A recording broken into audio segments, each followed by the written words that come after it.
ሰዎች ስላንተ እያሰቡ አይደለም። አንተ ዋጋ ስለሌለህ አይደለም እንደዛ የሆነው።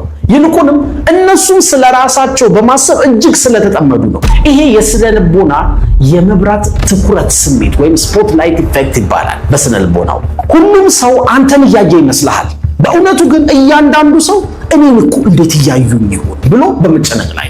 ልክ አስቡት፣ በአንድ ክፍል ውስጥ ያሉ ሰዎች ሁሉም እያንዳንዳቸው መስታወት ይዘው ሌሎች እኮ እያዩኝ ነው ብለው እንደሚያምኑ፣ ነገር ግን ራሳቸው የያዙት መስታወት ላይ የራሳቸውን ምስል ብቻ ነው የሚያዩት። ስለዚህ ወደ አንድ ቦታ ስትገባ የሚሰማ ፍርሃት፣ ንግግር ከማድረግ በፊት የሚመጣበት ጭንቀት ቅዠት ነው።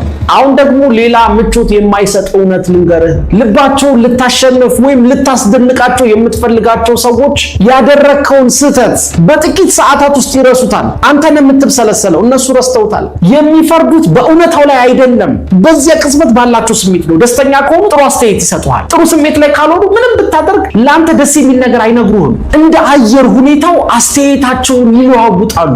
ዛሬ ያወድሱሃል፣ ነገ ይተቹሃል። የሚቀጥለው ሳምንት ስምህን እንኳን ትዝ አይላቸውም። አስበው እስኪ ብቻህን በሆንክበት ሰዓት እንኳን ከሰዎች ጋር ያደረከውን ንግግር ስንት ጊዜ ነው እየደጋገምክ የምታስበው? ታምሰለስለዋለህ። እንዲህ ብለውኝ ከቀናት በፊት የተባለ አንድ ተራ ትችት ስንት ጊዜ እንቅልፍ እንደነሳ አስበው። ሾፐንሃወር ይሄንን የአእምሮ ባርነት ይለዋል። የሰዎች አስተያየት እንደ ጭጋግ ነው። ዛሬ የሚያጨበጭብልህ መንጋ ነገ ውድቀትህን ለማየት ይሰለፋል። ዛሬ ጀግና ያደረጉ ነገ ወንጀለኛ ሊያደርጉ ይችላሉ። ታዲያ ለምንድን ነው ህይወትን እንዲህ በሚለዋወጥ አሸዋ ላይ የምትገነባው? ትልቁና ነፃ የሚያወጣ እውነት ግን ይሄ ነው። አንተ ትዕይንት የምታሳይላቸው እነዛ ታዳሚዎች አንተን እያዩ አይደለም ይመስልሃል እንጂ እያንዳንዱ ሰው በራሱ ጭንቀት፣ በራሱ ዕዳ፣ በራሱ ትግል ውስጥ ሰምጧል። አንተን ለመገምገም ትርፍ ጊዜ የላቸውም። ያ በመንገድ ላይ ስትሄድ፣ በጎዳና ላይ ስትሄድ የሚሰማ ሰዎች እኮ እያዩኝ ነው የሚለው ስሜት የአእምሮ ቅዠት ነው እንጂ